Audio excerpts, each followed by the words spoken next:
الحمد لله نحمده ونستعينه ونستغفره ونؤمن به ونتوكل عليه ونعوذ بالله من شرور أنفسنا ومن سيئات أعمالنا من يهده الله فلا مضل له ومن يضلل فلا هادي له ونشهد أن لا إله إلا الله وحده لا شريك له ونشهد أن سيدنا ومولانا محمدا عبده ورسوله أما بعد فأعوذ بالله من الشيطان الرجيم بسم الله الرحمن الرحيم لن تنالوا البر حتى تنفقوا مما تحبون صدق الله مولانا العلي العظيم. جناب حضرات علماء اکرام، بزرگان محترم اور معزز سامعین اکرام، سب سے پہلے تو میں آپ سبھی حضرات کا تہہ دل سے شکر گزار ہوں کہ آپ سفر کی صعوبتیں اور مشقتیں برداشت کر کے جو ہے یووا سیوا سمیتی کی حقیر سی دعوت پر یہاں تشریف لے کر کے آئے ہیں. اس لیے آپ تمام کے تمام حضرات قابل مبارکباد ہیں. دوسری ایک بات یہ عرض کرنا ہے کہ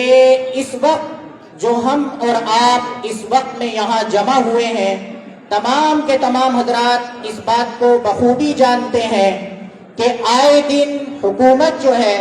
ہمارے اوپر طرح طرح کے بل مسلط کرنے کی کوشش کرتی ہے. اسی طریقے سے بہت ساری چیزیں ایسی جو ہماری شریعت کے بالکل خلاف ہے اس کو ہمارے اوپر زبردستی تھوپنے کی کوشش کرتی ہے. اسی سلسلے میں آج کا یہ اجلاس، یہ کانفرنس منعقد کی گئی ہے. اوقاف کے ساتھ ساتھ اس وقت جو ایک اہم مسئلہ ہم سب کے لیے نہایت تکلیف دہ اور صبر آزما اور رنج و غم میں مبتلا کرنے والا وہ حضرت محمد صلی اللہ علیہ وسلم کی شان اقدس میں گستاخی کا ہے. اس اجلاس کے ذریعے سے آج ہم یہ پیغام دے دینا چاہتے ہیں کہ غلط اور بیمار ذہنیت رکھنے والے لوگ پوری دنیا کے لیے رحمت بن کر آنے والے حضرت محمد صلی اللہ علیہ وسلم کی شان اقدس میں جس طریقے سے گستاخیاں کر رہے ہیں وہ ناقابل برداشت ہے. اور حکومت جس طریقے سے اس طرح کے لوگوں کی پشت پناہی کر رہی ہے وہ ساری دنیا میں ہمارے ملک کی جمہوریت پر کلنک لگانے والا ایک عمل ہے. اور حکومت پر یہ بات واضح رہنا چاہیے کہ ایک مسلمان اپنی جان و مال، عزت و آبرو کی تو قربانی دے سکتا ہے لیکن شان اقدس میں گستاخی اس کے لیے ناقابل برداشت ہے.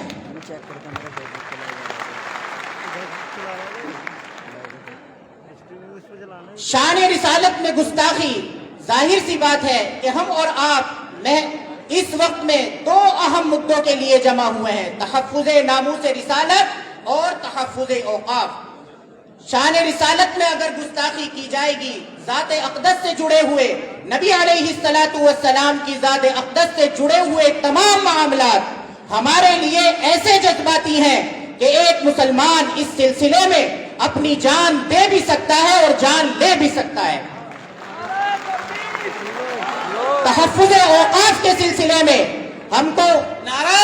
تکبیر، نعرہ تکبیر، ہندوستان، ہندوستان، ہندوستان.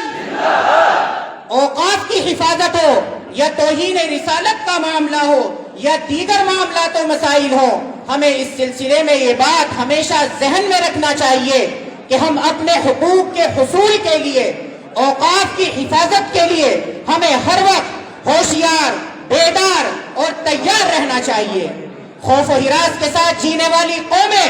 نہ اس دنیا میں سرخرو ہو سکتی اور نہ آخرت میں سرخرو ہو سکتی.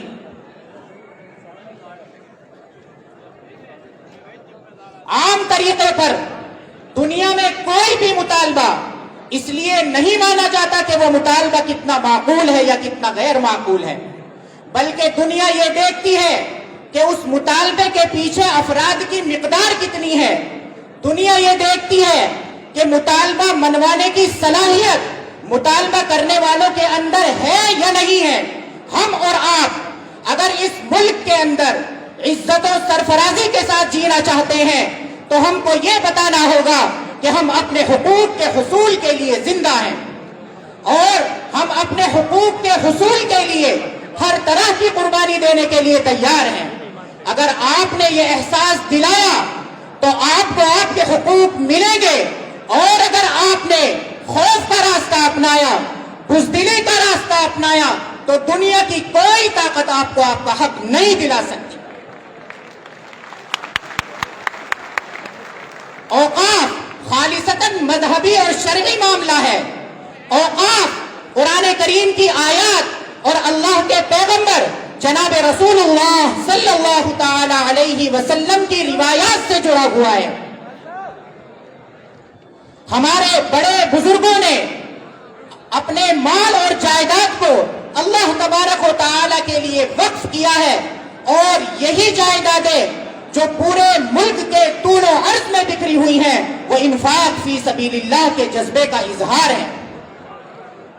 ہمارے باپ اور دادا نے اپنے خون پسینے کی کمائی، حق حلال کی کمائی اللہ تبارک و تعالی کی راہ میں دی ہے، اور وہ دی ہوئی چیزیں اللہ کی ملکیت ہے اور ہمارے پاس امانتیں ہیں۔ لہذا ہماری ذمہ داری یہ ہے کہ ہم ان امانتوں کی حفاظت کے لیے آگے آئیں۔ تحفظ اوقاف کے سلسلے میں ہم کو ہماری ذمہ داری کا پورا پورا احساس ہونا چاہیے۔ آپ یہ خیال نہ کیجئے کہ جے پی سی کس رخ پر جائے گی، نہ آپ یہ خیال کیجئے، ہمیں معلوم نہیں ہے کہ حکومت کی منشا کے مطابق کس رخ کو اختیار کیا جائے گا، لیکن میں آج آپ حضرات کے سامنے یہ بتا دینا چاہتا ہوں کہ یہ ایک مرحلہ تھا جو گزر گیا، لیکن اگر آگے چل کر کے من چاہے طریقے پر ہمارے اوپر اس بل کو مسلط کرنے کی کوشش کی گئی تو اس وقت آپ حضرات کو یہ بتانا ہے کہ ہم اپنی قیادت پر اس قدر اعتماد کرتے ہیں، اس قدر اعتماد کرتے ہیں کہ ہم کسی بھی حد تک جا سکتے ہیں۔ اگر آپ اپنی قیادت پر اعتماد کے ساتھ ساتھ آل انڈیا مسلم پرسنل لا بورڈ کی ہدایت پر عمل کرتے ہوئے آگے بڑھیں گے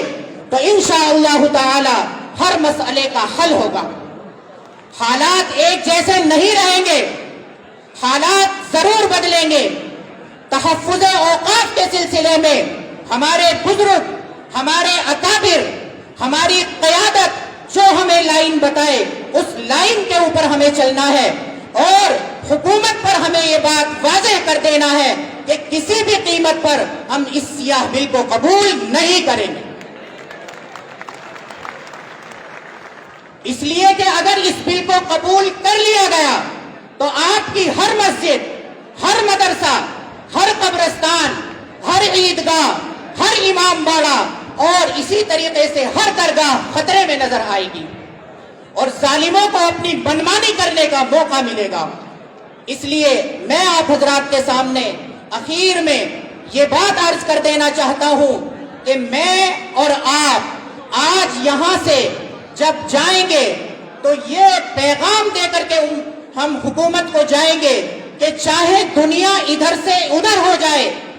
بڑے سے بڑا کوئی انقلاب پیدا ہو جائے، لیکن ہم کسی بھی حال میں اس سیاہ بل کو قبول نہیں کریں گے، نہیں کریں گے، نہیں کریں گے انشاءاللہ تعالی۔ اللہ تبارک و تعالی ہم سب کی اس حاضری کو